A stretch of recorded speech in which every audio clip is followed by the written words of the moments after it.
amigo, colega, professor, mestre nas norminhas, como ele chama, o Rogério.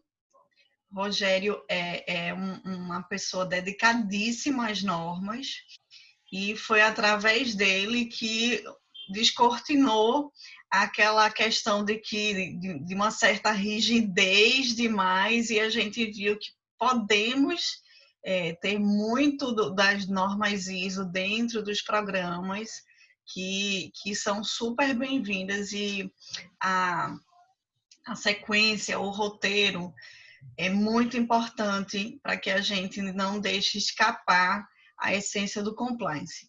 Então, a vinda dele para o compliance fora da caixa é justamente por esse olhar diferenciado que Rogério tem.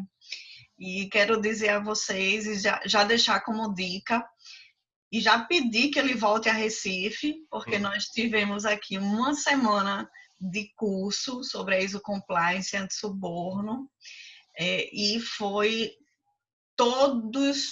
nossa turma, Rogério, ainda é de se falar sempre. Legal. Nós, assim que puder, vamos fazer um almoço com o pessoal da turma, porque foi uma semana muito completa, muita informação, muita coisa boa. Sexta-feira a gente chegou cansado da bateria de exercícios e das aulas, mas a gente ainda queria mais.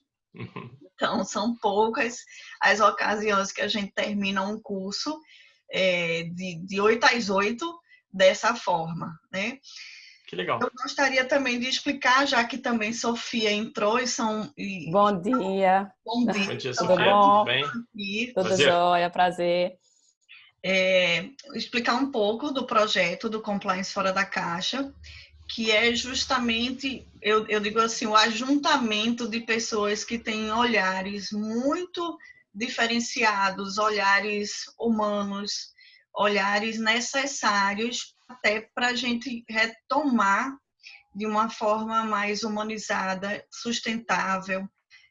Eu ontem estava dizendo ao Renato que vamos voltar diferentes, mas dentro de perspectivas de perdas, de traumas, de receios. Então, é preciso que os profissionais tenham uma empatia, uma resiliência e um cuidado com a felicidade no trabalho, porque a gente sabe que são aspectos, e o Rogério vai falar sobre continuidade dos negócios, Rogério, que são aspectos e propulsores dessa retomada que a gente precisa, de uma retomada diferente.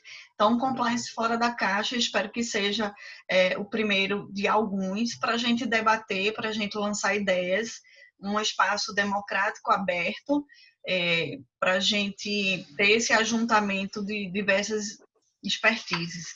E ontem eu li uma frase de Cortella que eu acho que é a frase desse projeto, do último livro que ele fez, um pouquinho antes da pandemia, que é um livro super bacana para o momento. O título é Ainda Dá. E a frase, que eu acho que é a frase do nosso projeto, é: atualmente, para dar um passo em direção ao inédito, é preciso juntar saberes e competências que uma só pessoa não tem condições de deter. Então, essa é a mensagem que a gente quer deixar com esse projeto. Esse projeto tem a renda totalmente revertida para a comunidade do Berardo, que é uma comunidade, Rogério, aqui do Prado, é um bairro próximo ali ao centro, e o pessoal teve acesso aos alimentos, às cestas básicas, mas está com uma dificuldade em relação ao gás de cozinha. Então, o Porto Social nos orientou de colaborar com essa comunidade. Inclusive, o Porto Social é uma organização que ajuda através de mentoria, através de direcionamento, diversas ONGs que fazem papéis muito importantes aqui em Pernambuco e interior. Então, é muito importante ter sido trazido através deles. E agradecer a participação do Rogério, da Sofia. Hoje a gente vai falar muito sobre gestão. Ontem falamos sobre o risco comportamental que está acrescentado nesse período e como a gente pode pavimentar melhor esse retorno. Conversamos sobre teletrabalho, sobre a necessidade da cultura organizacional, notadamente nesse momento, e não relaxar com as medidas de compliance, com uma comunicação efetiva para dar um conforto aos colaboradores, para que não haja tanto essas possibilidades de desvios e fraudes, e que os propósitos e os objetivos haja uma conversão para que a gente consiga sair melhor e construir algo muito mais sustentável para o mundo, né? Então, eu deixo a palavra agora com o Rogério, para que Rogério faça sua explanação dentro daquele modelo. A gente vai até as 11h30, e aí a gente divide esse tempo entre Rogério e Sofia. Sofia, você quer se apresentar, Sofia, agora, quando da sua fala? É melhor a gente começar com o Rogério, né? E aí, quando for começar a falar, a gente Mas se você apresenta. vai deixar todo mundo curioso, Sofia. Quem é você, minimamente? Já deixou o Rogério curioso. Porque quando eu começo a falar, Rogério, Ave Maria. Mas aí a Aurora corta o microfone. De toda forma, eu sou sócia e consultora, né, da GK Consultoria. Já fizemos um trabalho em conjunto lá no escritório com a Aurora. E temos um propósito, né, de fazer as pessoas felizes com o resultado dos seus negócios. Então, a gente trabalha com gestão, né, com a implementação de gestão, desde gestão estratégica, perpassando por otimização de procedimentos, gestão financeira, gestão de clientes, enfim, a gente atua em 5 vertentes de gestão corporativa. E nós iniciamos, né, com um ramo específico de escritórios de advocacia, e com o tempo da consultoria a gente conseguiu adentrar em outros ramos, né? Então hoje a gente tem uma diversificação em nichos de mercado. Então a gente trabalha com escritórios de advocacia, com o ramo de saúde e beleza, né, de cuidados pessoais, e também na área médica. Então a gente tem essas 3 vertentes hoje com maior volume de atuação. E realmente todo mundo pergunta assim, o que é que eu devo fazer? Mas não existe uma receita de bolo, não existe um passo a passo. Realmente a gente trabalha muito ligado. A Aurora até pontua assim, que a gente trabalha junto, né? Realmente é uma cocriação, é uma colaboração para ser realmente uma solução adequada à realidade do cliente. Então, se eu continuar falando assim, eu vou tomar o seu tempo, Rogério. Então, eu vou pedir 2 minutinhos, Rogério. Claro. Sofia tem apesar dessa carinha de anjo, eu já estou vendo que o comentário não vai ser dos melhores, né? Porque começou dizendo que eu tenho carinha de anjo. Então, mas, né? É só para quebrar o... Não, ela tem uma fortaleza muito grande em tudo que ela faz. Ela prestou lá, através da consultoria, um serviço primoroso lá no escritório, sabe?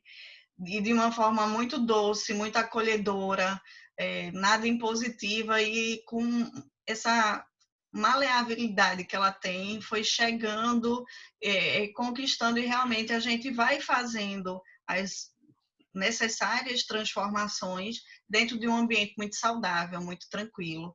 E ela realmente tem trazido aqui para as empresas de Pernambuco um olhar diferenciado, assim como o Rogério, como Sofia, esse ajuntamento que leva essa perspectiva, que eu digo nova, em relação ao que a gente vinha trabalhando. E eu acho que vai ser realçado, vai ser evidenciado esse tipo de trabalho.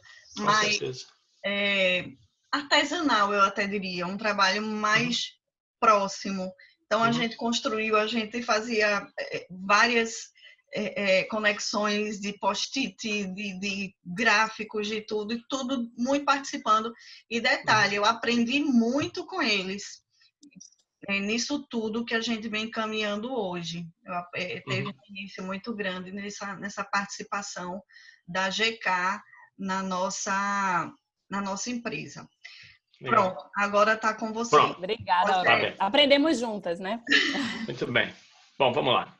O meu viés, né? Eu tenho esse ano, eu completo 34 anos de formado. Eu sou engenheiro de origem, mas me dediquei a vida inteira a sistemas de gestão baseados em normas, tá? Por alguma razão, o meu cérebro ele funciona bem com norma.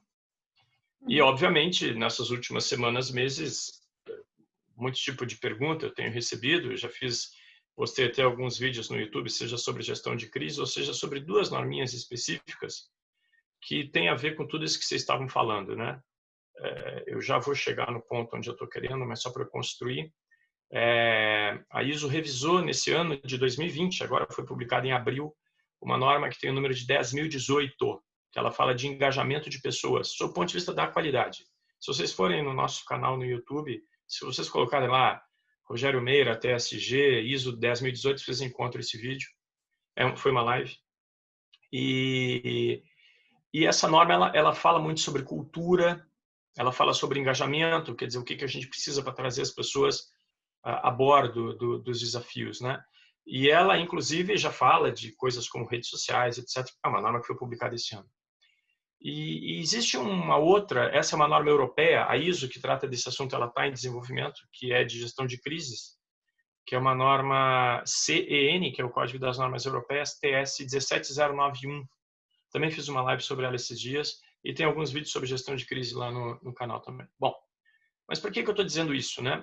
Porque seguramente, e o teu convite muito gentil, até agradeço, obviamente, a lembrança, seguramente, quando a gente analisa esses modelos que estão baseados em normas, e por que é legal olhar modelo que está baseado em norma? Porque a aprovação dessas normas, especialmente as internacionais, ela passa por um grande consenso planetário, tá, pessoal? Então, aquilo não saiu da cabeça de um ou do outro, aquilo ali foi realmente um negócio muito colaborativo, dá para dizer que aquilo é um grande benchmarking planetário. Então, quando a gente olha sob o ponto de vista das normas, a gente tem claramente 3 estágios, tá? A gente tem um estágio que a gente pode dizer que é o das condições normais de temperatura e pressão. Quando vocês estudavam lá na escola de física, na aula de física ou de química, o professor devia usar essa sigla CNTP. Então, eu diria que todas as normas básicas, enfim, elas imaginam te ajudar na gestão nas condições normais de temperatura e pressão. Depois, você já tem alguns eventos que podem impactar a continuidade dos seus negócios, e aí existe uma ISO específica, essa ISO foi revisada em 2019, que é a 22301, que trata de continuidade de negócios.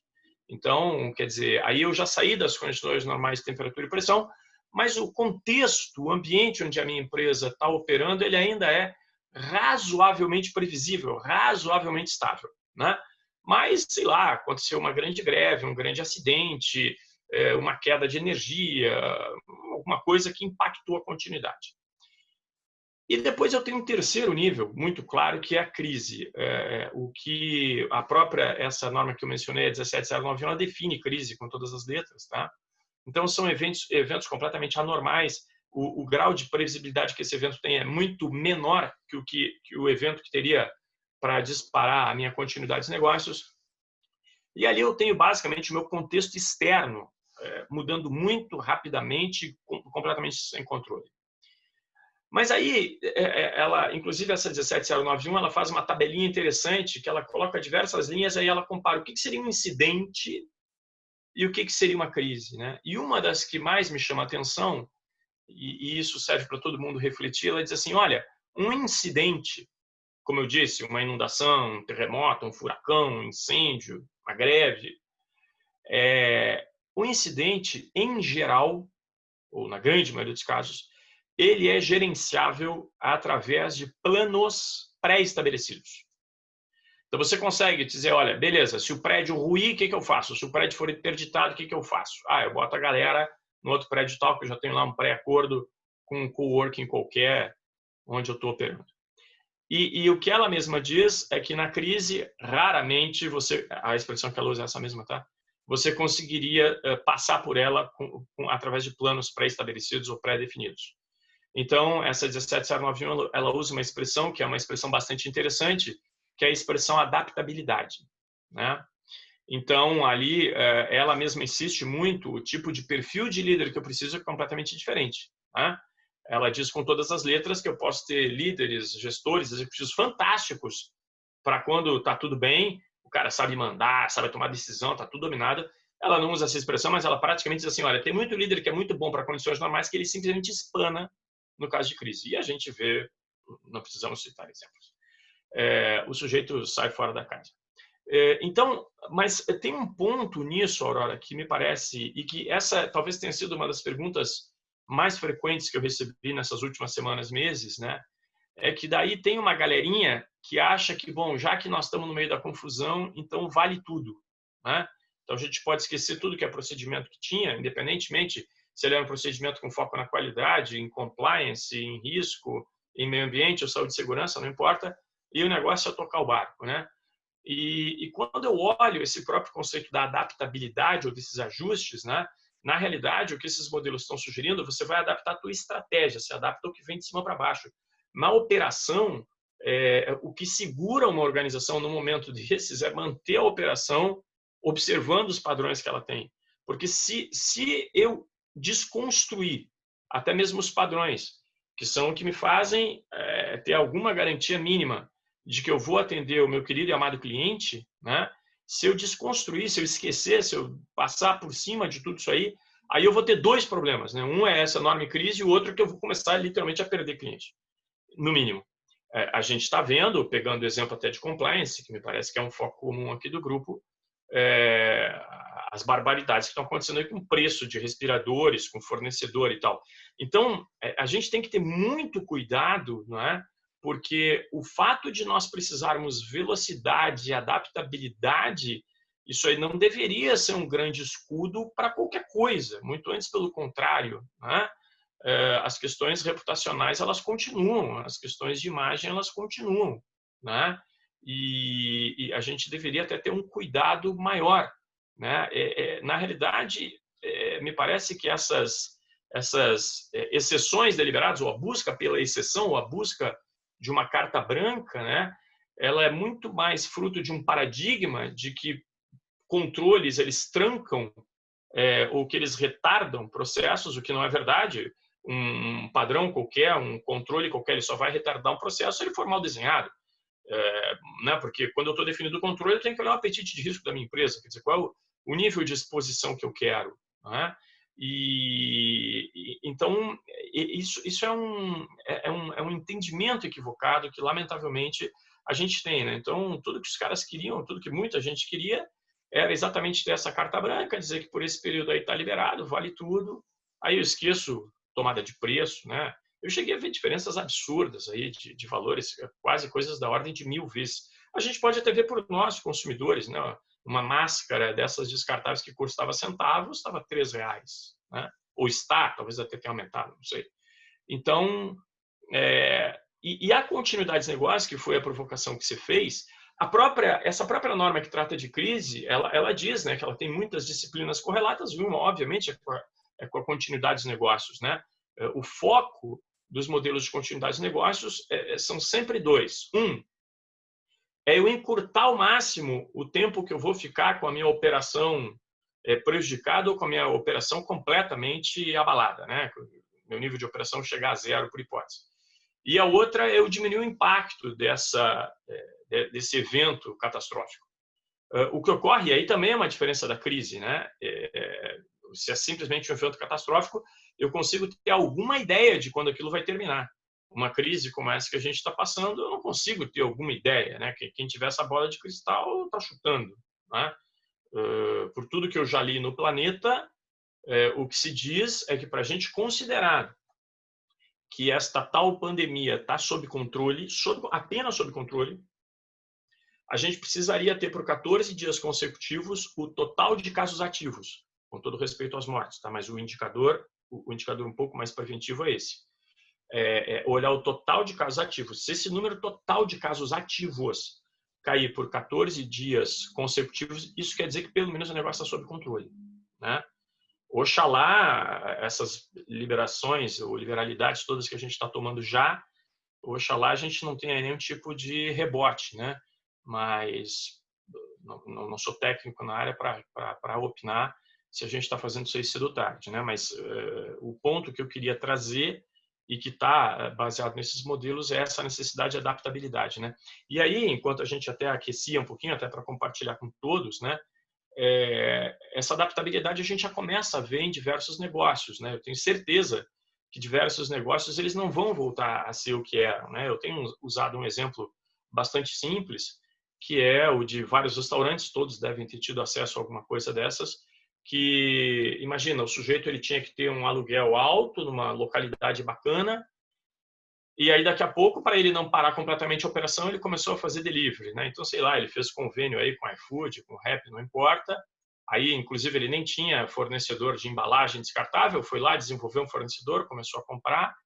Provavelmente, esse empresário ele vai começar a se questionar, porque talvez ele tenha descoberto que uma operação mais enxuta e que talvez ele nem precise pagar um aluguel num local extremamente nobre da cidade, ele pode montar a cozinha dele num local mais afastado, com um aluguel bem menor, não precisa ter tantos garçons, talvez não precise ter nenhum, basta ter o pessoal de cozinha, e quer dizer, se ele mudar o modelo de negócio, talvez ele consiga até um resultado melhor.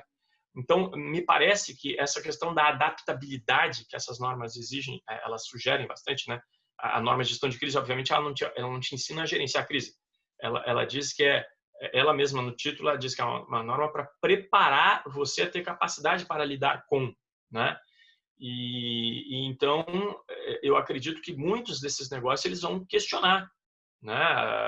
E esse tipo de evento mesmo que nós estamos fazendo aqui online, ok, que é muito bacana a gente encontrar pessoas presencialmente, nós temos todo o nosso calor latino, etc., né? Mas talvez a gente continue ou volte a fazer eles daqui a pouco, óbvio, né? Mas talvez muitos deles ou vários deles a gente possa continuar fazendo por esses meios, né? Então, me parece que esse questionamento, sim, vale a pena. Enfim, só para dar uma iniciada no papo, eu acho que já quase exagerei um pouquinho no tempo aí para ouvir vocês também. Sempre é bom para aprender.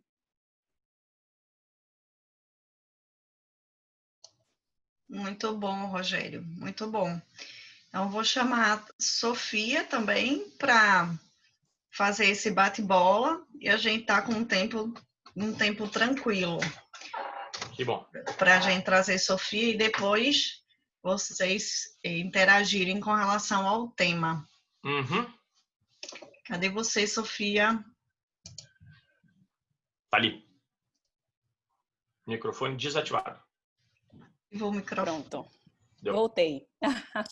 Apareci. Então, excelente explanação, né? Realmente, Rogério dá uma aula sobre normas, né? E essa questão toda de regulamentação.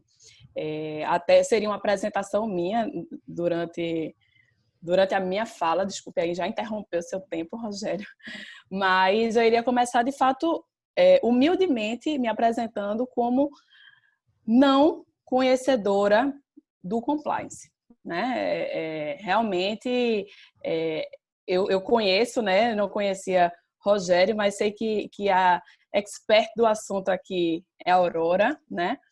E realmente eu dei uma estudada, eu li sobre o compliance, mas realmente a minha praia, né? O meu know-how vai de gestão de projetos, né?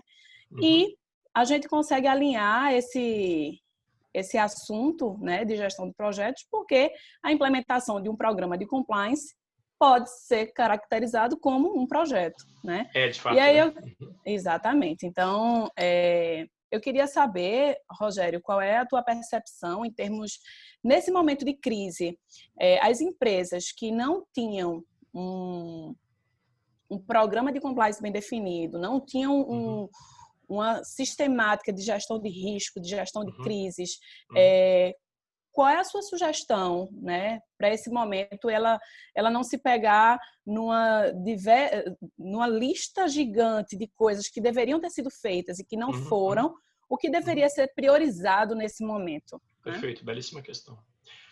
Na realidade, o que é possível ela fazer nesse momento, né, e que seria altamente desejável, seria o que os proprietários, os executivos, enfim, identificarem, como eu falei muito en passant, mas isso eles conseguem fazer, né, que é identificar alguns perfis de pessoas que trabalhem bem sob pressão e, acima de tudo, que trabalhem bem em um ambiente um tanto quanto caótico, que essa é a grande realidade, né?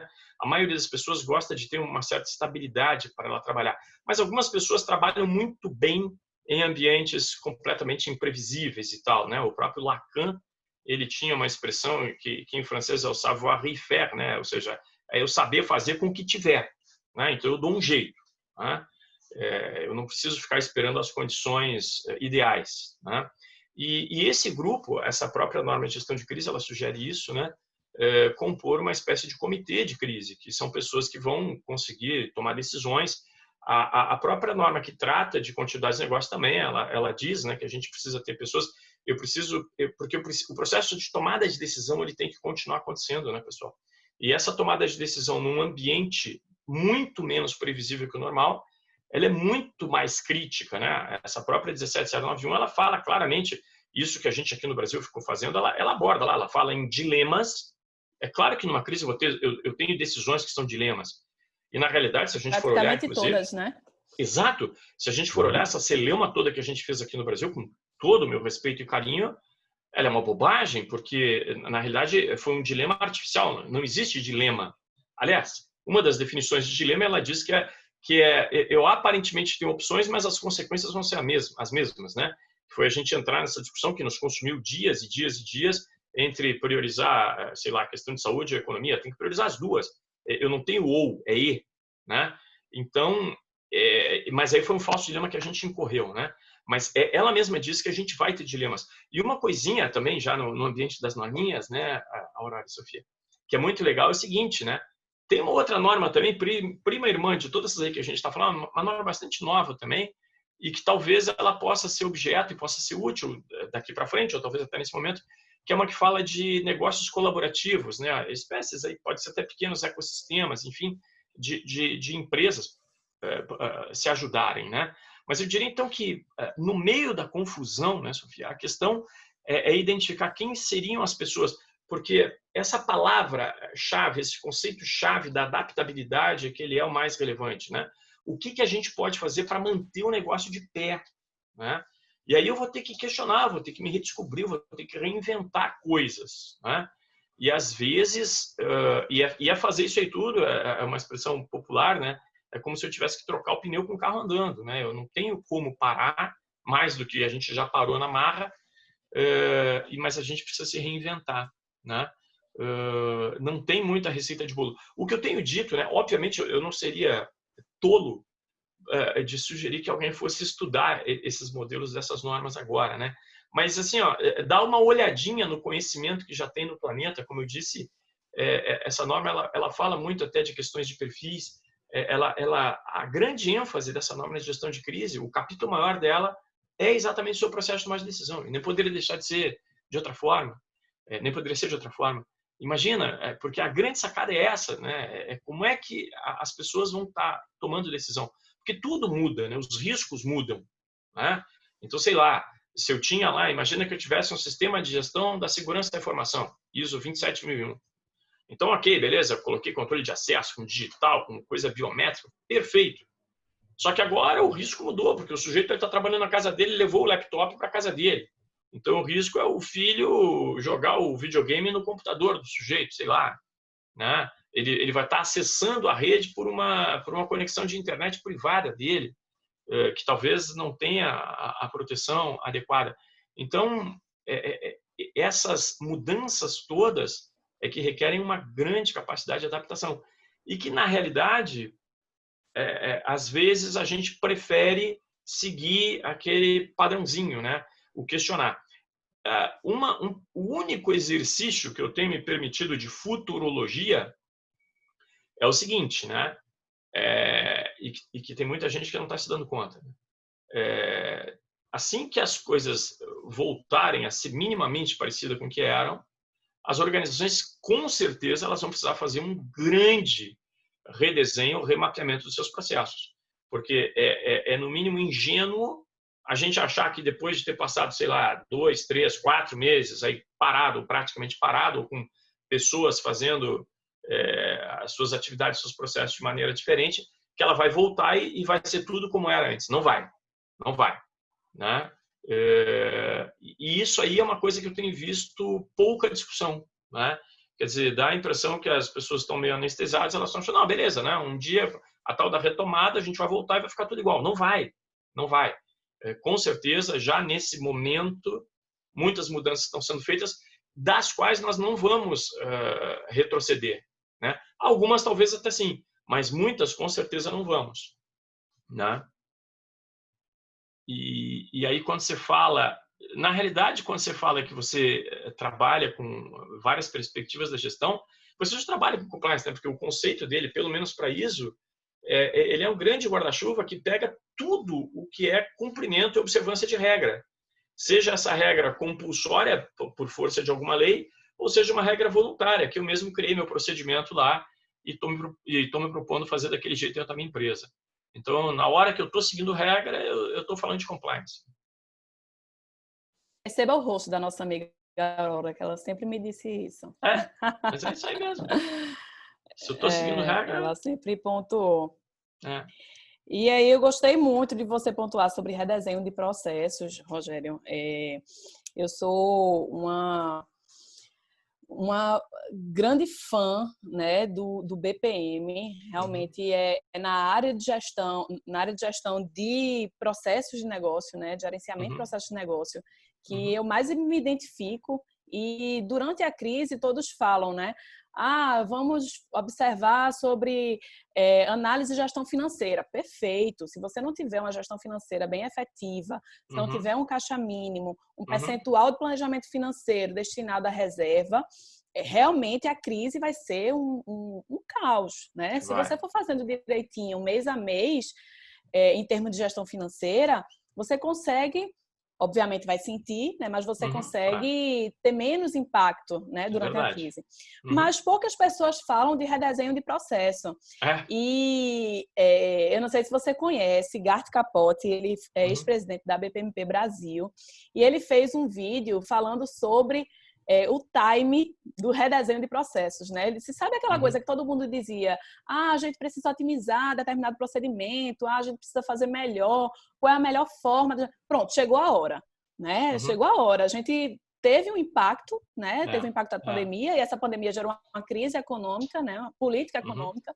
E aí, o que é que a gente faz agora para sobreviver? Pronto, eis o momento da gente olhar para dentro e redesenhar os fluxos de processo, fazendo com que se elimine desperdício, né? E aí esse é o ponto, né? Não é desperdício em termos apenas de gastos, né? De obrigações a pagar, mas desperdício em termos de tempo, de operação, de atividades desnecessárias, né? De tudo. Então, é realmente olhar para dentro para saber qual é a real essência do meu negócio e qual é a melhor forma de eu traduzir essa essência para o meu trabalho, para a minha gestão operacional. Então, é perfeito, né? É perfeita essa colocação do redesenho de processos, né? Dentro das organizações, durante a crise, pós-crise e sempre, né? Então, acho que as pessoas aprenderam agora. Vamos, tomara. Eu tenho...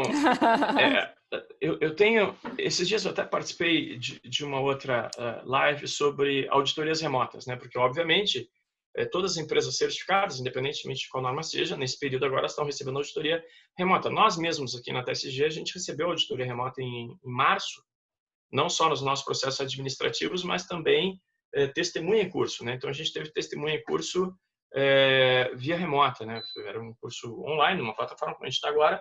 O auditor entrou, participou lá de um dia, vendo como é que a gente está fazendo. Mas, enfim. Mas o que eu tenho dito é o seguinte, né? Então, existe já muita gente falando sobre isso e se procura explorar os dois lados, né? Então, o lado do auditor, o lado do auditado, fantástico. Só que tem um terceiro lado, que talvez seja o lado exatamente mais relevante, e que muito pouco tem se falado, talvez nada tenha se falado, que é o seguinte, né?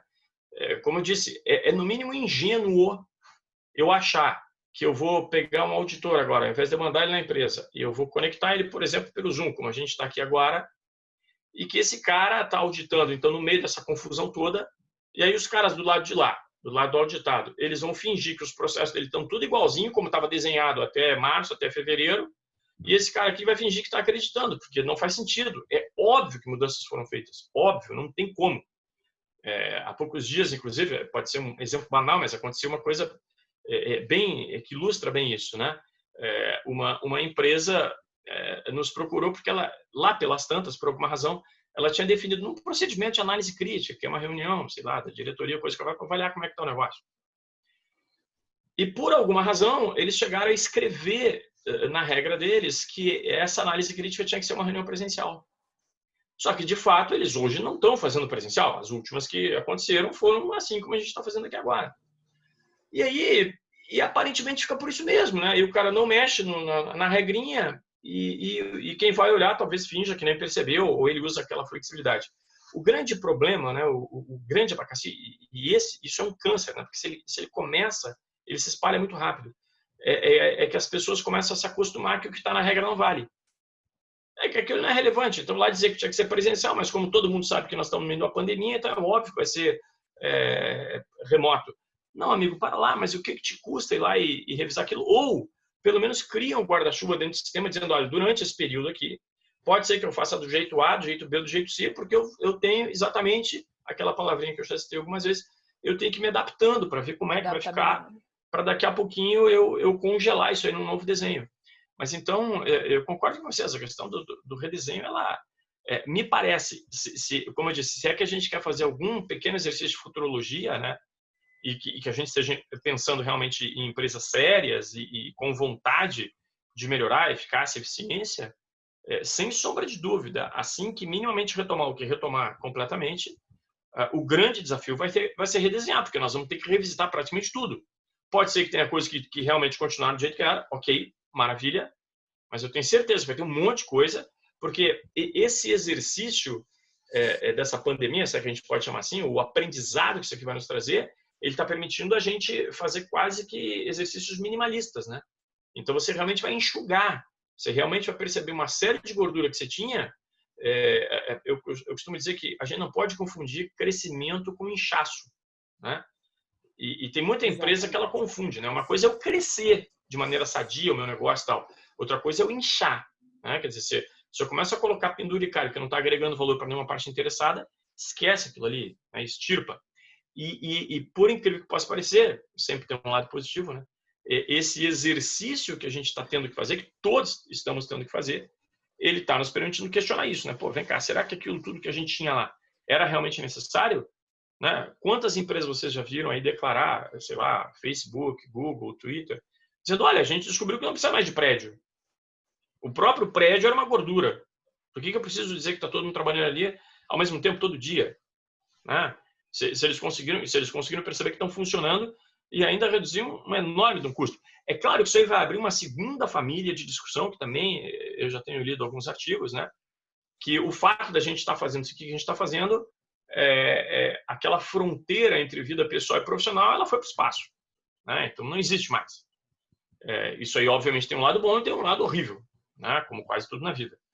Mas a gente não tem resposta ainda para isso. Né? Talvez a gente vai ter que aprender. Então, como eu disse, né, se tem algum exercício de futurologia que dê para fazer, com certeza é esse. Né?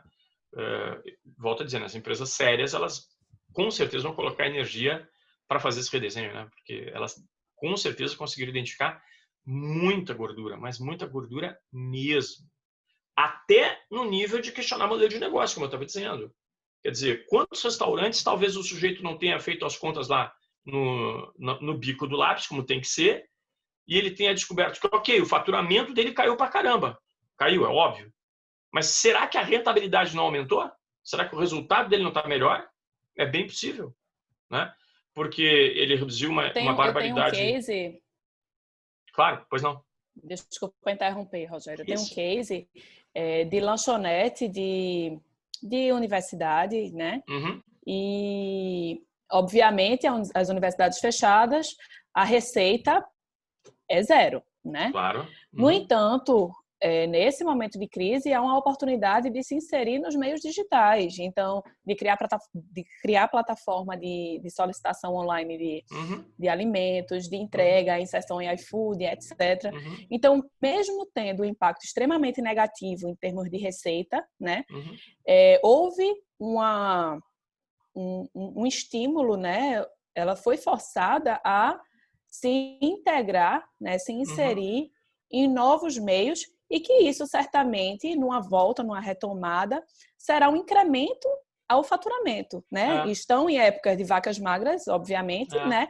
Mas foi adicionada dentro do modelo de negócio uma nova fonte de receita. Claro, então, é realmente saber explorar o que há de oportunidade nesse momento, mesmo sentindo negativamente, seja em estrutura, seja no bolso, enfim, qualquer que seja o impacto que se tenha durante a crise, mas extrair um benefício, pelo menos para o pós-crise, né? Mas eu te digo, Sofia, eu garanto que tem alguns, eu tenho conversado com alguns empresários, que o sujeito está percebendo que o resultado dele ele é mais limpo, porque como ele conseguiu enxugar a estrutura de custos, porque, veja, isso às vezes, especialmente se tem alguém nos ouvindo aí que seja empresário de pequena empresa, micro, né? A gente tem que tomar muito cuidado, porque tem um valor que ele é um valor ilusório, que é o valor de faturamento, né? Só que se você tem uma estrutura de custo pesada, então imagina, com certeza os melhores restaurantes de Recife, eles devem pagar uma locação alta, né? O valor do aluguel, porque deve ficar num ponto bom. Mas se na realidade o que o cliente estava buscando, e se o perfil do consumidor, e se os hábitos de consumo mudarem um pouco, e esse cara realmente preferir continuar sem sair tanto, por exemplo, aqui em Porto Alegre aconteceu uma coisa interessante, tá? Saiu uma matéria semana passada no jornal. Embora a prefeitura já tenha liberado restaurantes com algumas restrições, obviamente, mas eles já estão podendo operar, né? A capacidade reduzida, etc, etc, etc, a população não voltou aos restaurantes. E o que os próprios empresários estão dando conta? Parece eu ficar fechado e eu não tenho prejuízo.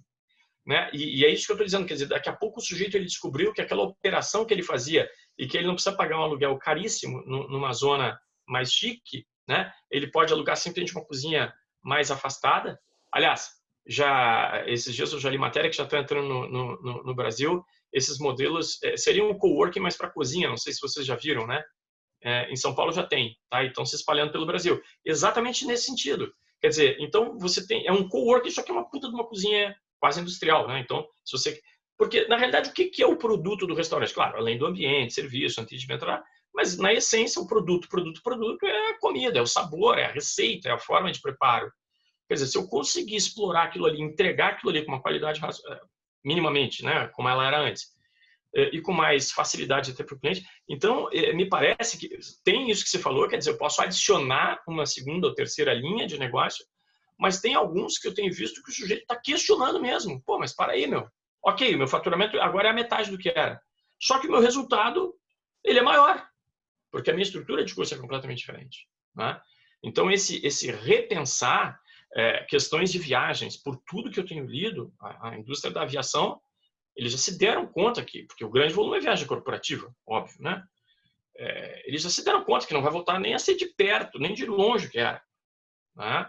Porque as pessoas estão descobrindo que muita coisa dá para resolver por aqui. Né? Era uma espécie de paradigma. Tinha muita coisa que eu ia fazer uma viagem. Né? Quantas vezes na minha vida eu cheguei a fazer bate-volta? Cheguei a fazer bate-volta uma vez para os Estados Unidos. Quer dizer, imagina, participar de uma reunião de 4, 5 horas e voltar. É um absurdo. Algumas vão continuar precisando ser presenciais, é óbvio. Né? Mas esse questionamento é que é um belo exercício. Né? E aí entra até questões de sustentabilidade, tem uma série de outros benefícios, né? Bacanas também. Perfeito. É uma cachaçinha interessante. Não é à toa que em japonês o ideograma de crise é o mesmo de oportunidade. Né? A gente tem que conseguir explorar e enxergar onde é que ela está. Né? Mas esse questionar modelos de negócio é um negócio fantástico. Só isso já é um benefício. Já valeu, né? Né? Já valeu. Quem fizer a sério e depois fazer os redesenhos. Né? Porque ali, com certeza, tinha muita gordura, mas com certeza. E que agora as organizações foram obrigadas, foram na marra, tiveram que descobrir como é que elas vão operar dessa forma, né? De uma maneira mais simples, mais eficiente, né? E eficaz também. Gente, muito bom. Eu estou aqui entre os dois, eu não sei se a minha tela está aí, mas assim, estamos os três aqui. Aprendendo bastante, anotando aqui, tá muito bom.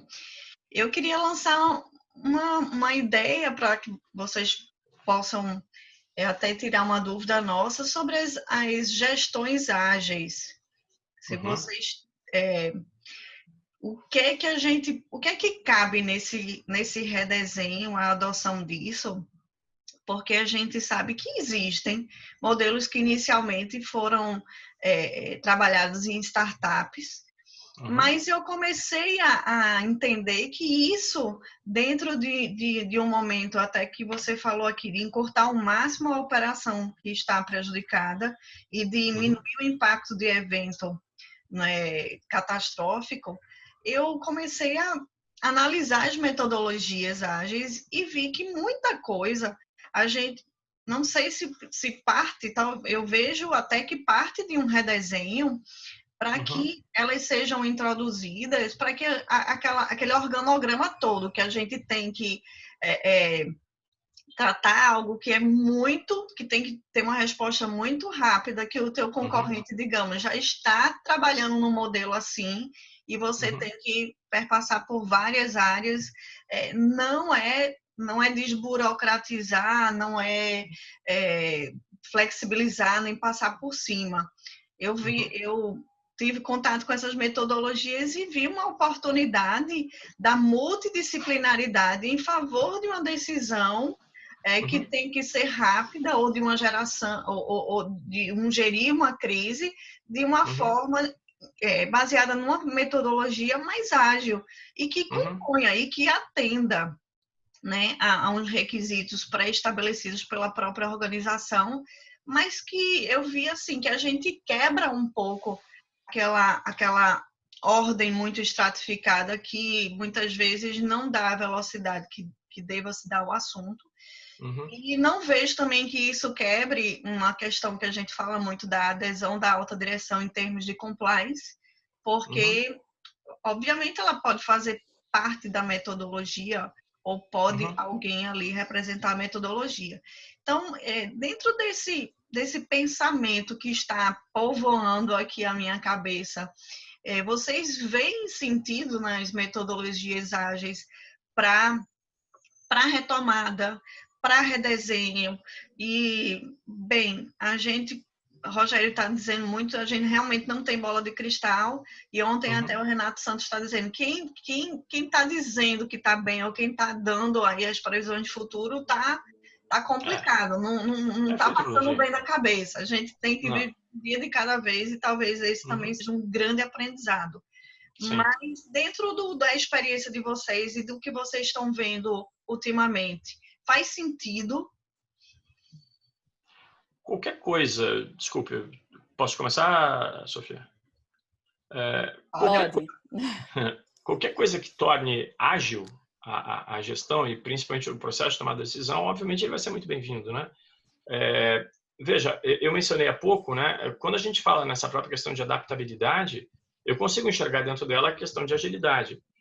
O processo de tomada de decisão, como ele é visto hoje nesse planeta, né, ele nada mais é do que eu comparar duas coisas, né?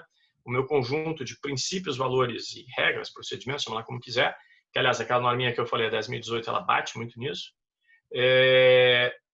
Eu tenho que dar algum grau de flexibilidade para as pessoas, para que as pessoas possam até exercitar o seu cérebro, o seu conhecimento e tal, mas o que eu preciso é que elas também tenham, ao mesmo tempo, uma boa percepção a respeito dos riscos que estão envolvidos com aquela decisão que ela está tomando, né?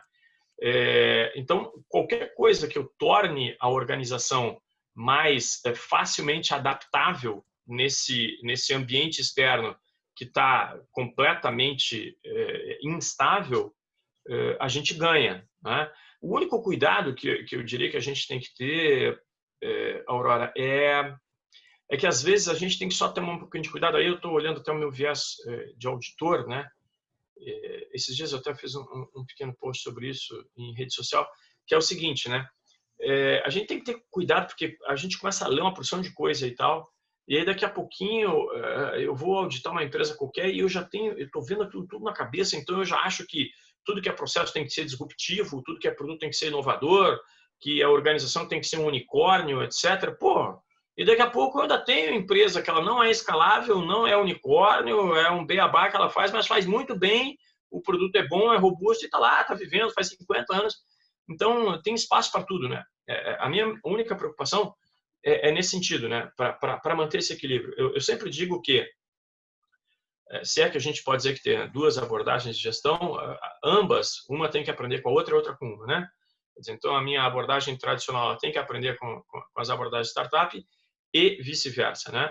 Então, seguramente, as empresas tradicionais, usualmente, né?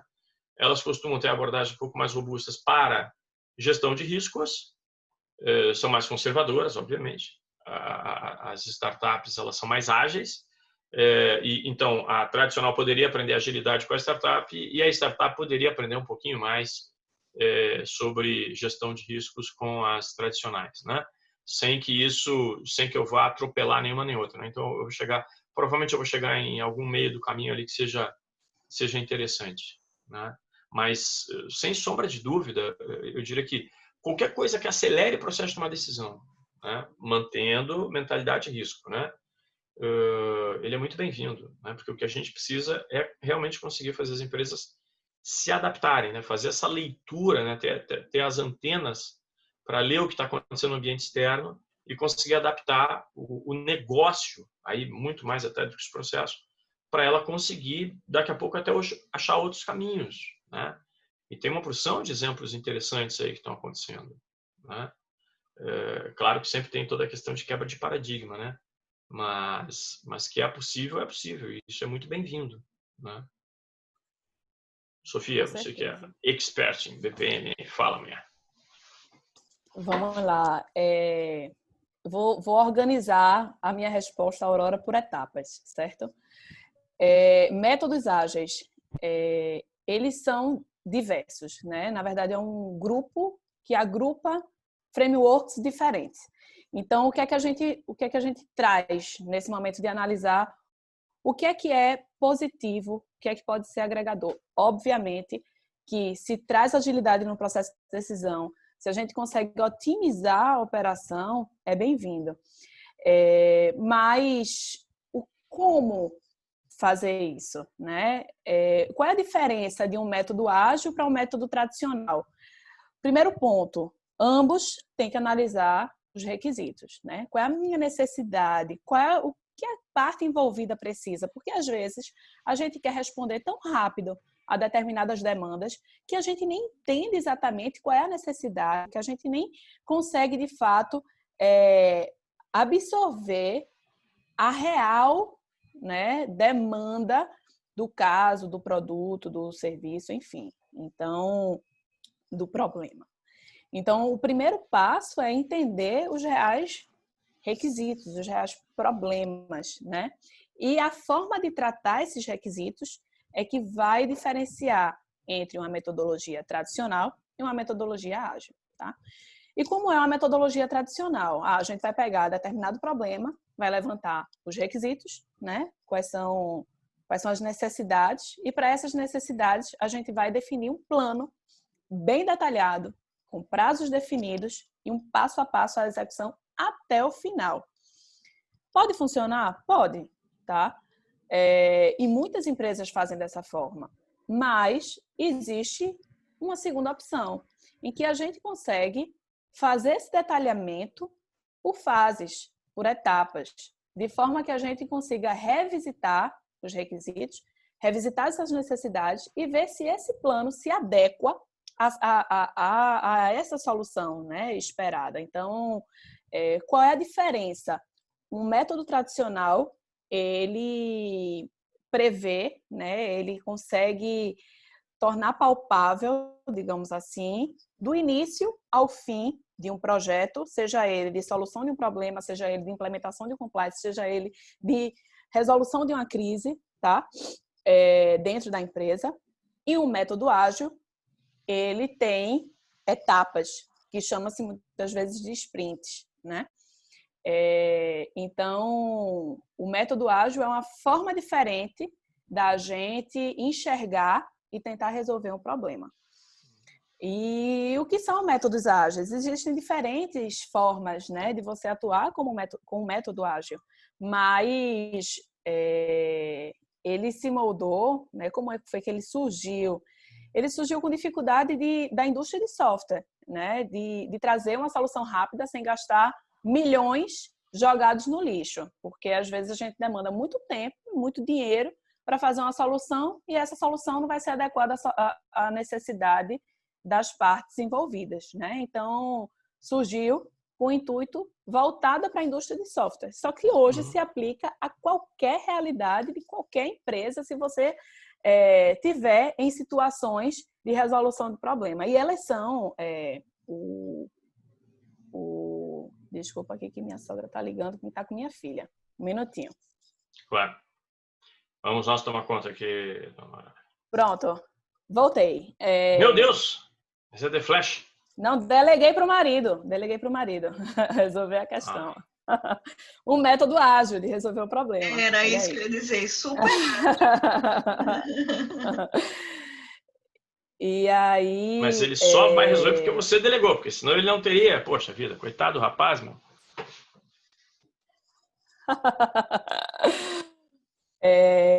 E aí a gente entra na essência, né, dos métodos ágeis, que quando surgiu, foi criado com 12 princípios e 4 valores. E aí, antes da gente se aprofundar nas metodologias, de entender como implementar, entender o passo a passo, de como fazer um planejamento, de como fazer uma gestão de projeto com o método ágil, se a gente tiver em mente esses 4 valores das metodologias ágeis, eu acho que a gente consegue resolver muita coisa. E aí, quais são elas? Indivíduos em vez de processos. Então, quando a gente foca nas pessoas e não nos procedimentos existentes, a gente consegue ter uma percepção muito mais aprimorada, né? 2, produtos que funcionam em vez de documentação que informa como o produto deve funcionar. Então, o que a gente vê em diversas formas de atuação de empresa são vários manuais dizendo como tudo deve ocorrer, que na prática não funciona, né? Então, se a gente tiver uma engrenagem bem montada, essa documentação vai ser um detalhe e não vai ser a base da atuação da empresa, né? 3, colaboração com o cliente em vez de negociação com ele. E aí entra aquela parte da cocriação, do colaborativismo, de estar junto, né? De construir em conjunto. E isso é um fator primordial, não só quando a gente adota resolução com metodologias ágeis, mas se isso puder ser traduzido dentro de uma cultura organizacional, é excelente, né? E, por fim, responder às mudanças em vez de seguir um plano. Não que o plano e o planejamento não seja importante, de forma nenhuma, ele é imprescindível.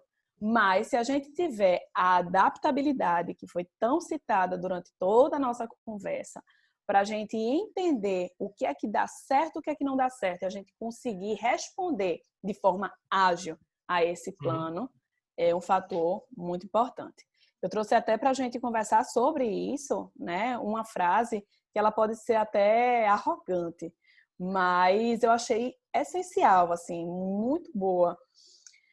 Que planejar é útil, mas seguir cegamente um plano é burrice. Porque se você sabe que aquilo ali não funciona, que aquilo ali não vai dar certo, por que seguir um plano simplesmente porque já foi planejado, entendeu? Então, há uma linha muito tênue em a gente prever riscos, da gente gerenciar um processo, da gente conseguir ter tudo na palma da mão, né? Da gente ser muito bem planejado e a gente está fazendo erros, né? A gente está indo por um caminho não adequado. Existe outra passagem que eu gosto muito, que não existe nada mais inútil do que a gente otimizar algo que não deveria ser feito, né? Nada mais improdutivo. Então, eu acho muito... muito similar, né? Célebre do Drucker, não adianta pensar em eficiência enquanto não sou eficaz, né? Eficiência, eu preciso primeiro ser eficaz para depois pensar. Tem só uma questão, né, só para eu dormir em paz, que é o seguinte, né? Na realidade, esse dilema que se levanta de não faz sentido eu seguir um plano que ele não faz sentido, né? Tem duas questões aí, né? Questão número um é que as pessoas, especialmente nós latinos, a gente se acostumou a seguir ou fazer coisas que não fazem sentido, né? E eu costumo dizer que um bom sistema de gestão, ele jamais deveria pedir para eu fazer uma coisa que não faz sentido. E na realidade, por que isso acaba acontecendo, né? Porque às vezes o sujeito que desenha, ele não deixa que o primeiro valor das metodologias ágeis, né? Ele não deixa, ele não confia no indivíduo. Então, o grau de flexibilidade que o sujeito tem lá na ponta é mínimo, para não dizer zero. Zero. Né? Então, na realidade, o abacaxi está aí, né? Porque no limiar, né, Sofia, até para a gente conseguir até fazer isso aí que você está comentando, né? Conversar com compliance, o que eu preciso? Eu preciso sempre, quando eu estou criando uma regra, não importa seja lá do que for, eu preciso definir e estabelecer e outorgar um grau de flexibilidade até onde seja possível para o executante. O problema é que a gente criou um paradigma de padronização, paradigma, nesse caso, bem burro, né? Que alguém enfiou na nossa cabeça que quanto mais eu detalho, mais padronizado fica. Na realidade, isso é uma grande mentira, né? Quanto mais eu detalho, pior fica. Por quê? Porque quanto mais eu detalho um plano, um procedimento, seja lá o que for, mais chance eu vou ter de ter desvios em relação àquilo e alguém me dizer que aquele desvio não pega nada. E na hora que alguém me diz que aquele desvio não pega nada, ele destruiu o sistema, porque nunca mais eu vou saber qual é o desvio que pega e qual é o desvio que não pega. Então, esse que eu digo é um paradigma na própria criação das regras, padrões, chama lá como quiser, não importa, né? Então, eu praticamente zero a flexibilidade do executante, eu deixo zero flexibilidade para ele só consegue fazer ali o by the book, só que aí com isso, ele começa a se acostumar com o desvio, e aí é o câncer. Aí foi pro saco, né? Aí essa organização vai colapsar mais dia menos dia, né? Porque eu me acostumo com aquilo ali, eu sei que está escrito de um jeito, mas que na real funciona de outro. E aí é o pior dos mundos, né? Então, uma das formas de eu não chegar nesse absurdo é eu costumo chamar de documentação enxuta, né? Ter lean documentation, porque daí eu consigo ter uma cultura que eu vou cobrar. O que está ali eu vou cobrar, não me interessa se está fazendo sol ou se está chovendo. O que não está ali é que eu posso fazer do jeito que eu quiser, porque eu tenho essa flexibilidade. Né? Então, a quantidade de coisas que a gente vê no dia, meu Deus do céu, a gente podia ficar aqui dias falando aí de exemplos que cada um de nós aqui deve ter uma enormidade disso, né? Mas então, aí esses dois conceitos conversam numa boa, não tem problema nenhum, né? Não tem problema nenhum. E nem deveria ter, né? Nem deveria ter. Acho que tem perguntinha ali, hein? É que eu sou meio cegueta, eu tenho que me aproximar aqui para ver. A dona Aurora, que deve enxergar bem, ou a dona Sofia. Eu acabei de ver que estava um chat rolando aqui, eu não tinha nem visto. Eu acabei de verificar. Sofia, você quer falar alguma coisa da mensagem de Rogério, enquanto eu leio aqui? Fabiana Maranhão. Sim, isso é excelente, foi uma pontuação muito válida, né? Porque realmente, quando se há uma desconformidade entre plano e ação, aí é que deve estar esse reporte para a gente conseguir responder de forma ágil a esse plano, né? Para haver maior conformidade possível entre plano e ação, né? Eu sempre digo que questionar a regra é vital. É vital. O que eu não posso é quebrar. Agora, o que eu preciso é ter um modo célere, um modo ágil para eu rodar esse ciclo de aprendizado e revisar o que eu tiver que revisar, né? Porque do contrário, o que acontece é isso, né? Inclusive é um fenômeno, é um paradoxo, né? Um paradoxo mesmo, né? Quanto mais eu aprimoro as práticas, processos de uma organização qualquer, se eu não fizer a documentação acompanhar, cada vez mais a vida real vai estar distante daquilo que está desenhado. Então, as pessoas vão se acostumar que o que está desenhado não vale para nada. Aí esquece. Isso aí é só chamar a missa de sétimo dia, porque esse sistema aí já foi pro saco. Né? Questionar a regra é vital, o que não pode é quebrar. Eu anotei essa frase, vou emoldurar. Essa é muito boa. Vai ser fim de slide da próxima apresentação de Aurora. Eu tenho que questionar sempre, quebrar nunca. Se tem regra, eu sigo regra. Perfeito. Né? Mas eu tenho que questionar e o jeito dela ser revisada tem que ser ágil. Né? Exatamente. Porque senão... Porque senão eu fico com dois mundos, né? Eu fico com o mundo desenhado e o mundo real. E aí... Quebra, total. Pois é.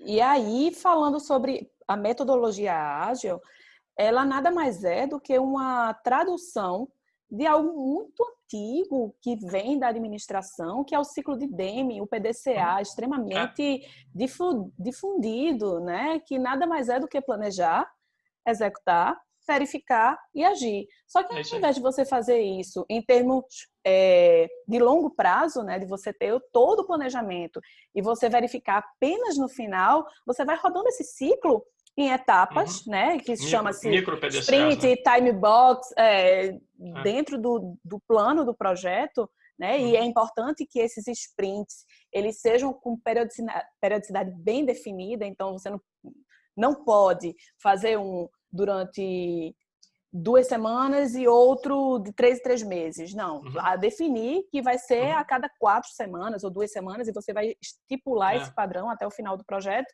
Mas esse ciclo PDCA, que é comum, é normal, não tem nada de inovador para os novos tempos, né? É a aplicação dele que faz a diferença, é ele ser aplicado continuamente dentro de um plano, de um projeto, dentro do nicho mais diversificado possível. Se aplica a qualquer negócio, né? É isso aí. Pô, por enquanto não conseguimos fazer nenhuma briga, hein, Aurora? Não, eu estou tentando. Olha, eu acho que vai ser difícil. Vai ser difícil. Eu sou muito boazinha, né, Aurora? Eu também. Olha, Fabiana Maranhão disse aqui, pessoal, ela... Fabiana Maranhão, de Pernambuco, inclusive. De Pernambuco, Veja bem. Excelente. Temos desenvolvido em Suape, olha ela aí, essa cultura. O Porto de Suape está passando por um amplo processo de transformação digital que inclui treinamento interno dos colaboradores, implantação de programas e soluções inovadoras e realização de eventos de conexão entre indústrias do território, startups e universidades. No mês passado, contratou o Núcleo de Gestão do Porto Digital para que startups e empresas do Parque Tecnológico identifiquem desafios nas áreas de sistema portuário, sensoriamento, digitalização, transparência e inteligência de Suape. Dessa forma, vão buscar soluções digitais que otimizem tempo e recurso nas atividades de gestão portuária.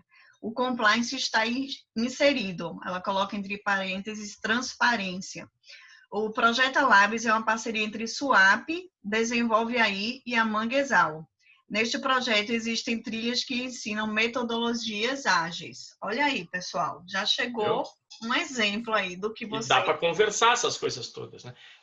Fabiana, ISO 30401, negócios colaborativos, mulheres. Se você é apaixonada por norminhas, anote aí, 30401. A gente está falando um pouco dela ainda aqui no Brasil, tá? É dica de ouro aí. Estamos falando um pouco dela ainda no Brasil, infelizmente. Ótimo. Assim, ótimo você ter trazido isso pra gente, não te tá falando. Sim, eu entendi. Muito bom, muito bom. Eu gostaria de perguntar, deixar aí para vocês vamos ver se agora sai uma briguinha. Não vai sair, você não vai conseguir, Aurora. Tô brincando. Onde um não quer, dois não briga. Exato. Dá mais 3. Pois é. Gente, nós estamos nos 15 minutos finais, dá para a gente trabalhar ainda muito com algo que eu finalizei ontem e eu queria que vocês também investissem tempo nisso daí.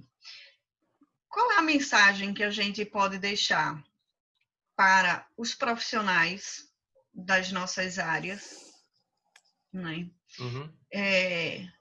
Para as organizações que já tem os processos, vamos dizer assim, aquelas organizações que já têm o compliance, e para aquelas que não têm, e para aquelas que estão no meio dessa situação e, vamos dizer, como você disse, nós estamos mais minimalistas e talvez com isso, com esse enxugamento, os empresários estão vendo agora o que realmente é necessário.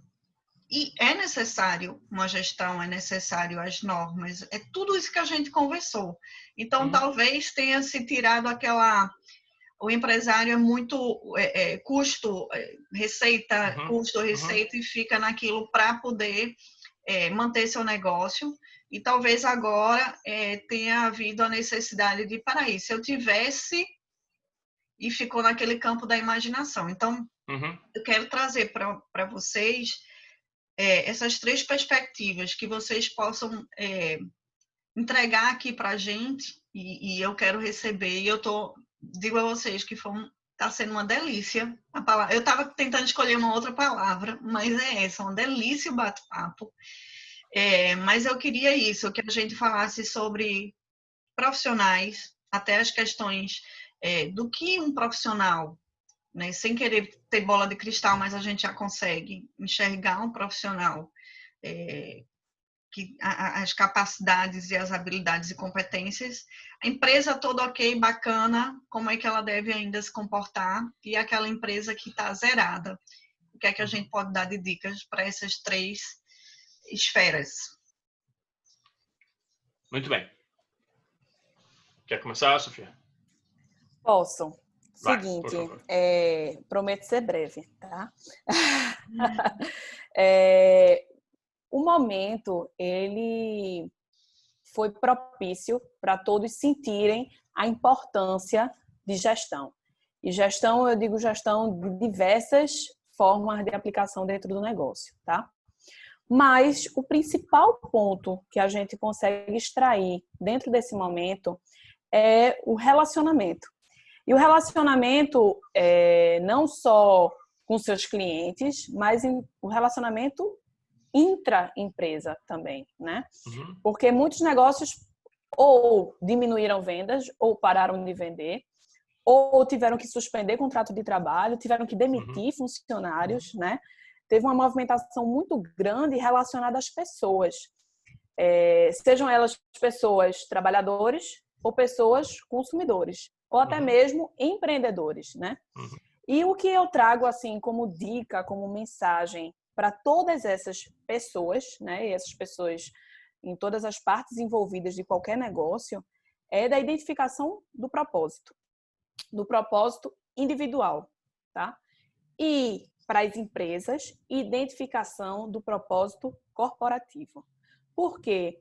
Porque quando a gente sabe, quando a gente consegue identificar, quando a gente consegue perceber o que é que faz com que a gente haja, qual é a mola propulsora da atuação da gente, da vida da gente, né? Não só em termos técnicos profissionais, mas também de vida pessoal, né? Quando a gente consegue perceber qual é o nosso propósito de vida e quem a gente de fato é, e obviamente que a gente muda durante a vida, né? Mas nesse momento, o que é que a gente percebe como propósito corporativo individual e a gente conseguir unir isso, a gente vai conseguir ter muitas respostas. E fazer com que esse propósito ele seja seguido e traduzido de forma transparente. Porque às vezes a gente quer modificar modelo de negócio, a gente quer tomar novas decisões, mas qual é o propósito de tudo isso, né? O que tipo de procedimento, que tipo de implementação de gestão, que atitudes, que decisões estão alinhadas ao meu propósito? A gente percebe em muitos redesenhos e análises de negócio a diminuição de custo, a otimização da forma de fazer o processo, mas onde fica a essência? A essência é o propósito. O que é que eu quero? Qual é a mensagem que eu quero passar? Como é que eu quero ser percebido diante dos outros? E diante dos outros, empresas, consumidores, trabalhadores, enfim, equipe. Então, minha mensagem é: identifique o propósito e comunique esse propósito com todos os envolvidos. Porque aí a gente, sabendo a essência, a gente tendo essa essência de forma palpável, a gente vai conseguir trazer muita coisa. E a gente vai conseguir trazer muita coisa que é essencial. Ou seja, esse peso, os excessos, o que está fora de órbita, vai, consequentemente, ser desnecessário, né? Não vai estar em voga, né? Dentro da otimização. Então, a minha linha é essa. E as pessoas, quando têm conhecimento do propósito e da sua essência, elas certamente são muito mais felizes.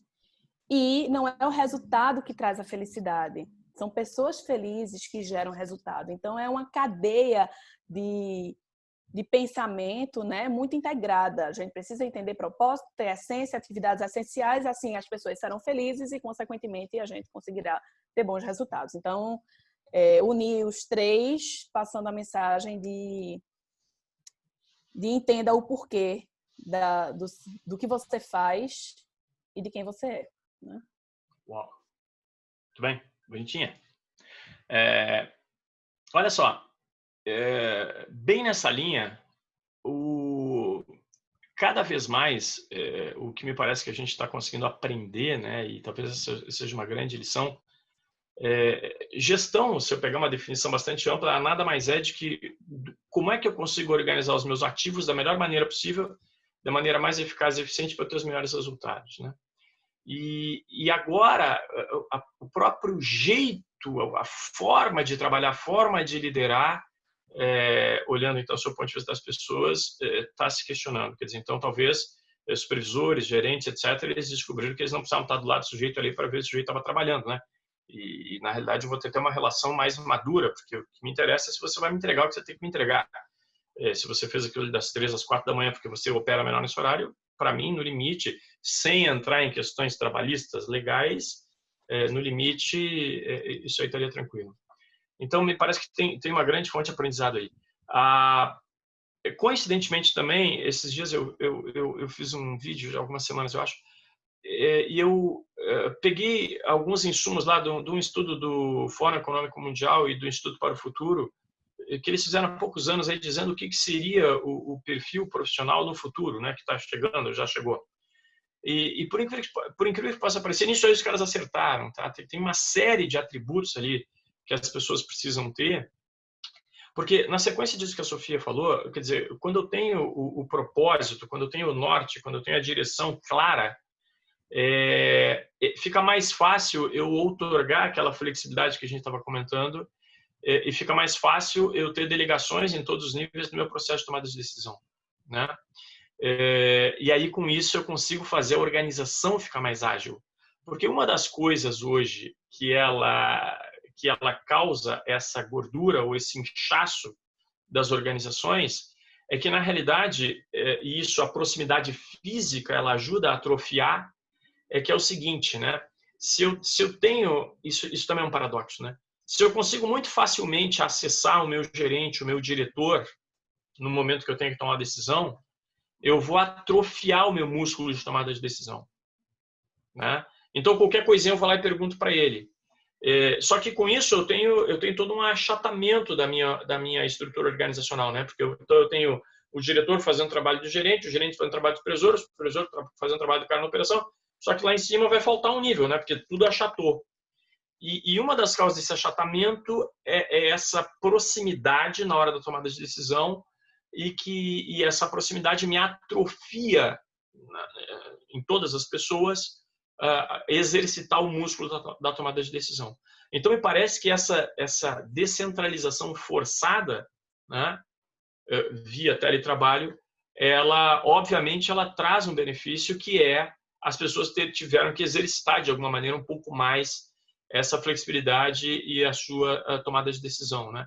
Então, eu acredito que uma bela dica seja, poxa, tenta entender como é que você realmente ficou funcionando desse jeito para não cair nos vícios anteriores, né? Então, da mesma forma que a gente falou lá no início, né, sobre a necessidade de redesenho de processos, me parece que isso é bastante urgente e claro, é também procurar ver o que funcionou muito bem e tentar manter aquilo ali, mesmo juntinho, porque com certeza foram descobertas, né? Algumas coisas crises sempre trazem, né? Elas têm data de validade, um dia ela termina, né? E sempre possível ter aprendizado delas, sempre é possível extrair algum aprendizado, e também é possível que na crise surjam muitas oportunidades. Essas três máximas, elas são sempre verdadeiras, né? Então, provavelmente a mensagem, isso tanto para os indivíduos quanto para as organizações, seja essa, né? E quais foram as oportunidades que você está descobrindo, ou que você já descobriu, e o que você consegue tirar de aprendizado disso aí, tanto para a sua carreira quanto para a organização, né? Não desperdiçar, né? Por mais que ela tenha sido dolorida, tenha sido na marra, mas não desperdiçar esse momento para a gente tentar tirar algum proveito sob o ponto de vista da gestão, sob o ponto de vista da minha carreira, né? Tanto para o indivíduo quanto para a organização, como eu dizia. Se a gente conseguir seguir isso, eu acho que é uma bela dica já. Foram belas dicas, pessoal. Chegou agora uma pergunta que, usando aí do que Rogério fala, para a gente dormir sossegado, vamos trazer aqui, responder. É a Sandra Vespasiano. Ela diz o seguinte: existe algum mito entre levar o pensamento ágil a ser considerado como, entre aspas, a não necessidade de planejamento, fecha aspas, por parte de empresas que não estão atualizadas com esse novo momento de governança 4.0? Minha percepção, se a empresa tem esse entendimento de não necessidade de planejamento, ela não está usando método nenhum, nem ágil, nem tradicional. Se for usada a desculpa de que não há planejamento, porque é um método ágil, certamente o entendimento do método ágil foi muito equivocado. Então, se há uma afirmação de que não há necessidade de planejamento, é porque não se usou método, realmente partiu diretamente para a ação. É que ela tem razão nessa provocação, a Sandra, porque de fato existe, né, Aurora e Sofia, de fato, mas talvez tenha sido também uma dessas dicotomias que a gente criou artificialmente, né, que nem eu falei antes lá do dilema entre vida e economia, que é uma bobagem, dilema, eu tenho que achar uma solução que resolva tudo. Mas aqui, sem sombra de dúvida, a dicotomia existe, né? Existe a chamada gestão ágil, gestão de startup, gestão tradicional, uma mais conservadora, gestão de risco, a outra, obviamente, com apetite a risco maior e tal. As lógicas das empresas são completamente diferentes, a gente não pode esquecer disso, né? Uma empresa tradicionalmente, o que eu fazia, né? Provavelmente, como todos nós aqui estudamos, eu primeiro dava um jeito de descobrir o que o cliente queria e daí eu dava um jeito de construir uma solução que atendesse aquilo que ele queria, né? Essas chamadas startups, e não é à toa que por isso que poucos são os unicórnios e outros córnios da vida aí, eu invento alguma coisa, daí eu vou atrás tentar descobrir se aquilo ali realmente resolve o problema de tanta gente quanto eu imaginei que ia resolver, e aí aquele negócio vai bombar. Então, tem o primeiro discurso de Buda, né, o chamado caminho do meio, né? Então, me parece que a grande questão é essa. Primeiro, é entender que não existe essa dicotomia, que é exatamente isso que a Sofia dizia, não existe essa dicotomia, né? O que existe é a gente tentar entender um lado e tentar aprender com o outro e vice-versa, né? E tentar achar um modo, né? Tem uma sequência de verbos que a gente pode falar em inglês ou em português, talvez em inglês fique um pouquinho mais bonitinho, que eles têm a mesma sonoridade, em português uns têm um P, outro não tem, que é o seguinte, né? Seja lá o que for que eu queira colocar na minha empresa, que eu queira implementar, eu primeiro me torno adepto daquilo. Então, eu gostei daquilo lá, achei legal, me tornei um adepto. Depois, eu adoto, ou em inglês adopt, porque aí todos têm o P, em português o adoto não tem, né? Aí eu adoto.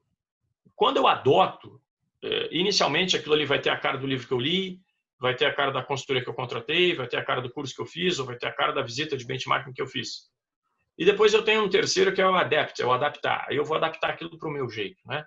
Então, me parece que cada vez mais, né, cada vez mais, O que as organizações precisam de vez é entender o seu negócio, é mergulhar, entender como é que ela consegue tirar o melhor possível dos seus ativos.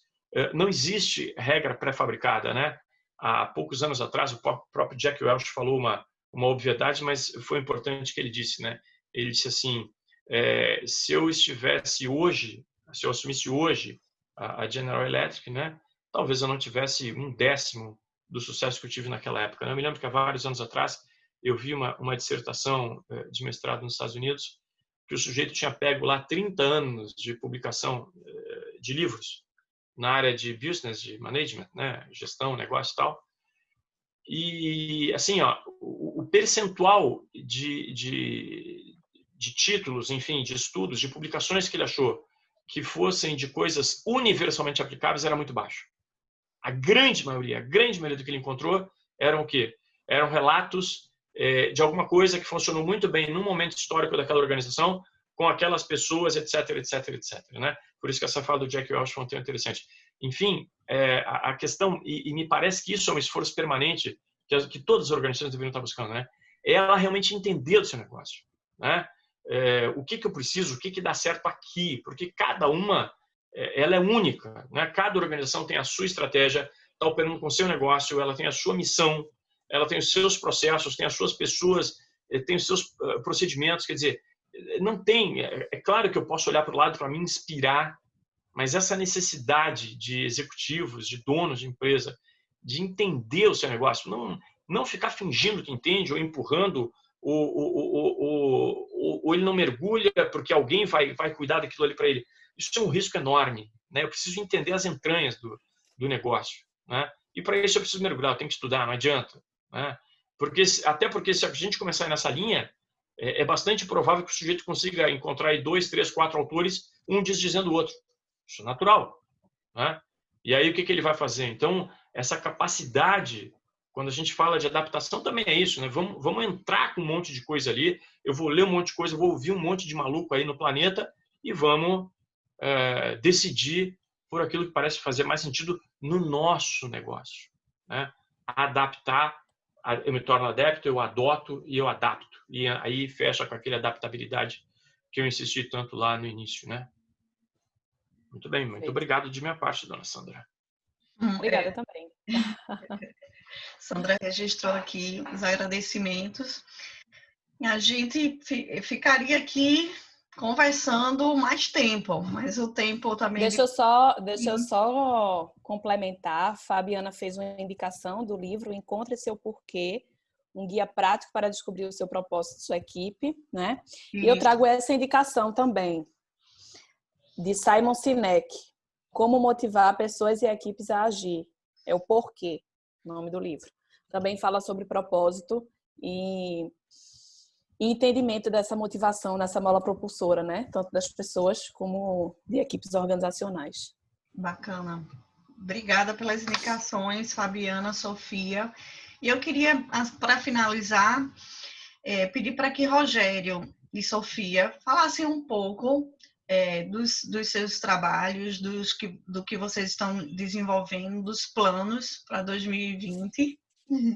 E já adiante... Vai começar agora, né, Aurora? Pois é, feliz ano novo. Não, já começou faz tempo. Tem um estado da federação aí que eles andaram mudando o calendário. Parece que eles já estão até em 2021. Comemoraram aí um dia de julho já. Anteciparam o Corpus Christi, que deveria ser nessa quinta. Os caras bagunçaram lá. Então, Rogério, até também pedir para você dizer todo o que você vem executando aí, pedir para que você volte a Recife. Com certeza. Para que a gente faça uma nova turma das norminhas. Registro aqui que muitas pessoas falam do jeito que eu falo, um divisor de águas em relação à nossa visão de compliance. Legal. E venha a Recife, vamos ter turma, as pessoas precisam desse conhecimento que você passa, e você tem uma aula que passa o conhecimento e experiência. Então, é muito completa. Eu queria só que você falasse um pouco da consultoria, do seu trabalho, depois Sofia também, para que a gente, eu tenho certeza que quem está nos acompanhando está curioso de onde encontrar vocês, o conteúdo que vocês disponibilizam. Fica à vontade, Rogério. Tá bem, muito bem, obrigado. Bom, a TSG, que significa Academia Tecnológica de Sistemas de Gestão, ela nasceu em 94, agora dia 15, foi 15 de junho que ela foi constituída, a gente comemora então 26, 94, 26 anos de existência. Então a gente se dedica basicamente a sistemas de gestão preponderantemente baseados em modelos, né? Modelos muito fortemente normas e eventualmente alguns critérios de prêmios.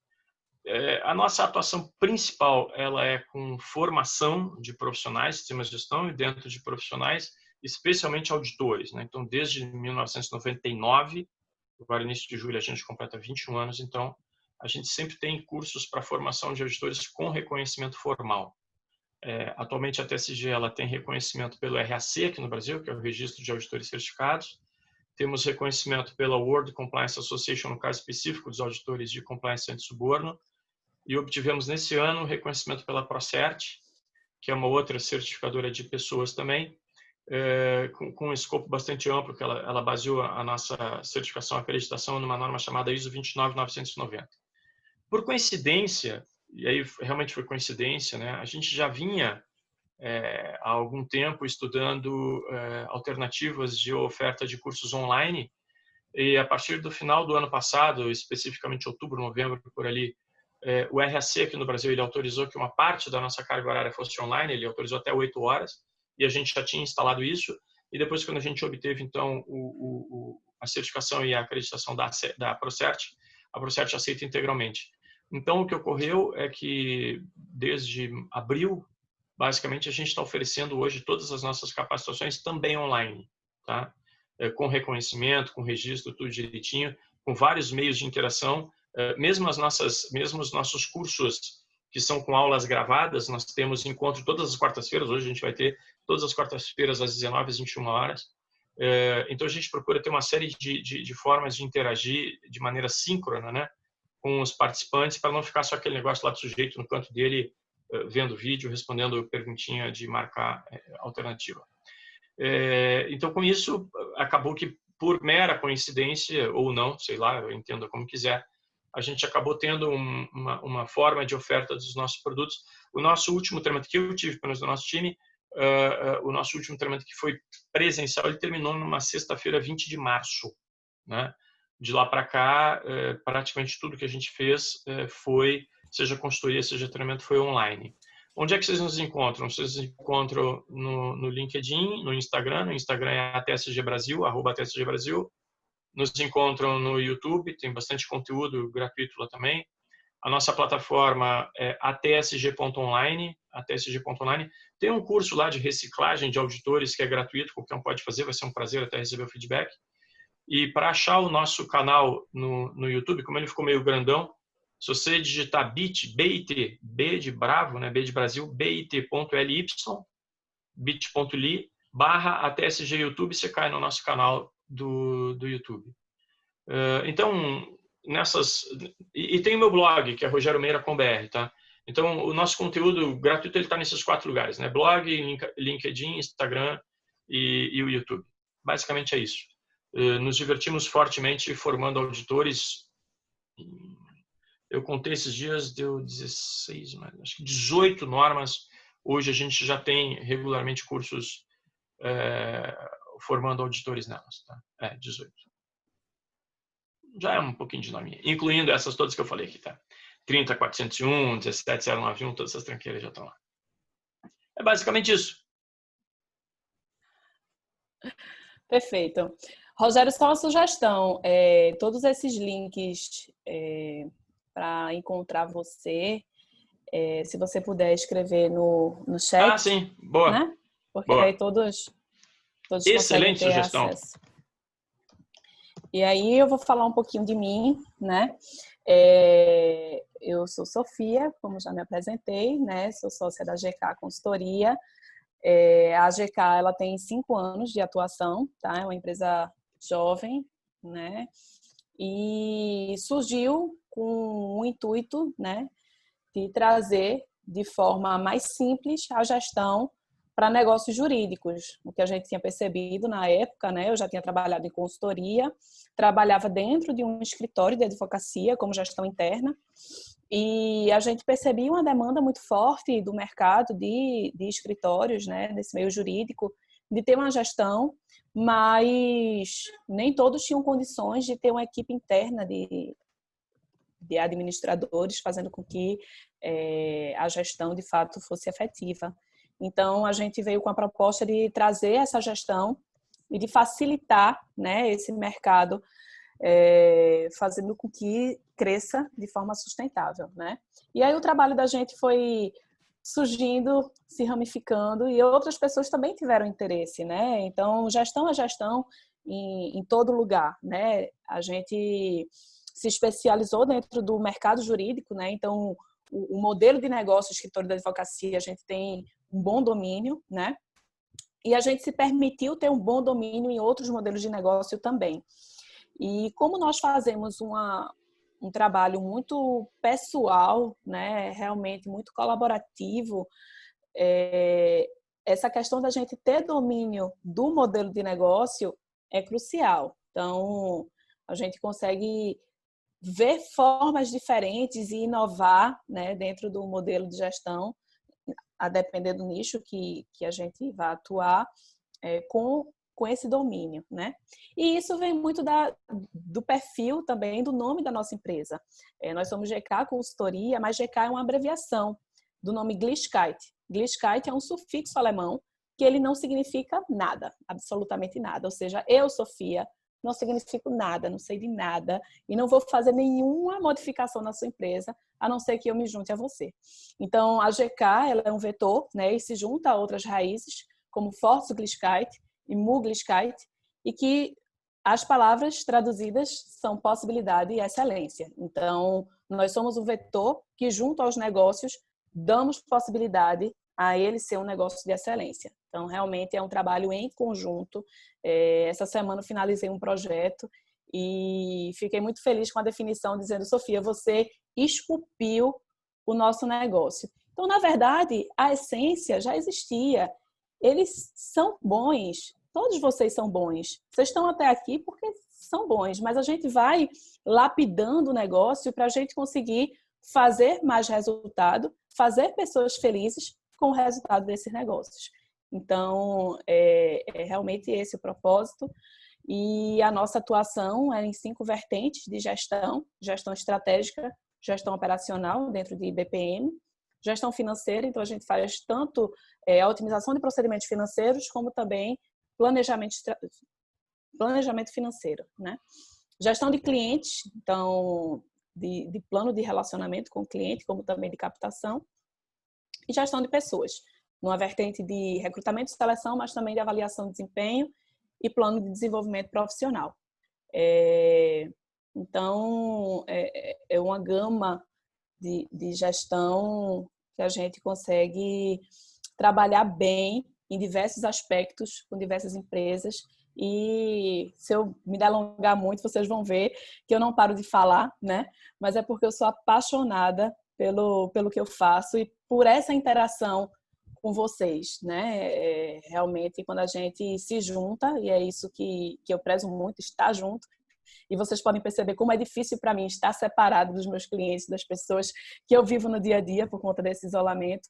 E aí foi até uma forma de se reinventar, né? Mas estar junto faz total diferença. E é isso. Vocês me encontram só aqui de Recife, né? Nossa empresa é daqui. A gente tem atuação em Natal e Salvador também, mas estamos abertos a explorar esse Brasil e esse mundo. Inclusive, ontem a gente teve uma primeira reunião. Eu disse a meu sócio, Simval, que também é meu esposo, esse GK tornou-se internacional. Ontem a gente teve uma reunião com o pessoal de Portugal. Muito, muito legal, né? E agora essa questão também das videoconferências facilitam, né, essa disseminação aí, independente das barreiras físicas, né, das fronteiras que existem, né? Então, nossos canais são... A minha sugestão para você, Rogério, de escrever aqui é porque eu vou ter que escrever, porque meus canais são Glitzkite. E aí todo mundo pergunta como se escreve. Todo mundo pergunta como se escreve Glitzkite. Então, eu vou ter que escrever, né? Nosso Instagram é @Glitzkite, nosso site é www.glitzkite.com, e vocês conseguem ter o canal direto de comunicação com a gente para o que a gente puder ajudar, viu? Essa é a intenção e espero muito ter esse retorno e contato com vocês, porque eu adoro. Legal. Muito legal, muito legal. Poxa, que bom. Muito bom, né?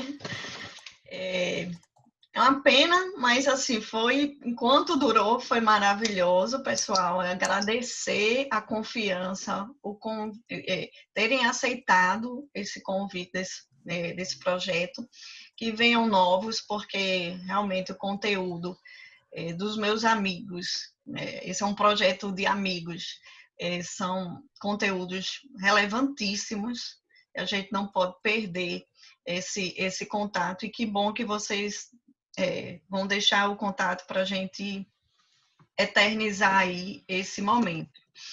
E eu queria, agradecendo, dizer que amanhã nós temos a Sandra Vespasiano com o Hélio Pereira, e vamos tratar algo em torno sobre Ana, Rogério e Sofia também. Ana, nosso robô conversacional que está atuando, ajudando muitas pessoas nesse momento de pandemia. Então, amanhã vai ser uma conversa muito legal. Sandra Vespasiano, ela é instrutora do Estado, então ela vai também trazer conceitos do compliance público. A gente espera vocês, se possível também espera vocês para o finalzinho desse evento, para a gente, Sandra como mediadora, fazer aí um bate-papo com todos, tá?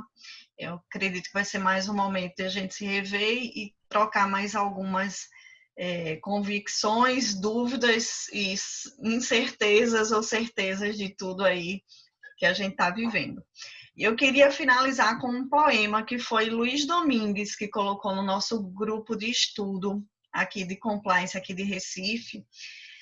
E eu já terminei uma live com esse poema e gostaria de hoje trazer também um poema de Fernando Pessoa, intitulado Depois de Tudo, que diz assim: de tudo ficaram 3 coisas: a certeza de que é preciso continuar, a certeza de que podemos ser interrompidos antes de terminar. Por isso devemos fazer da interrupção um caminho novo, da queda um passo de dança, do medo uma escada, do sonho uma ponte, do processo um encontro. Então, é esse encontro aqui que a gente vai, do percurso o encontro. E é nisso que a gente acredita, nesses encontros, nessa sinergia, nesse ajuntamento de mentes que são realmente em prol de um propósito maior. Eu agradeço demais a vocês e estamos juntos. Contem conosco aqui em Recife e vamos seguir, que nós temos muito a fazer. Muito obrigado pelo convite, Aurora. Foi um prazerzão. Prazer. Muito gostoso. Legal mesmo. Você falou que foi delícia, eu falei que foi gostoso, olha. Pronto. Fechou. Foi delicioso. É isso aí. Então tá bom. Obrigada. Pessoal, bom dia. Obrigado Bom dia pelo convite. Abraço a todos, hein? Um abraço. Tchau, tchau. Tchau, tchau. Tchau.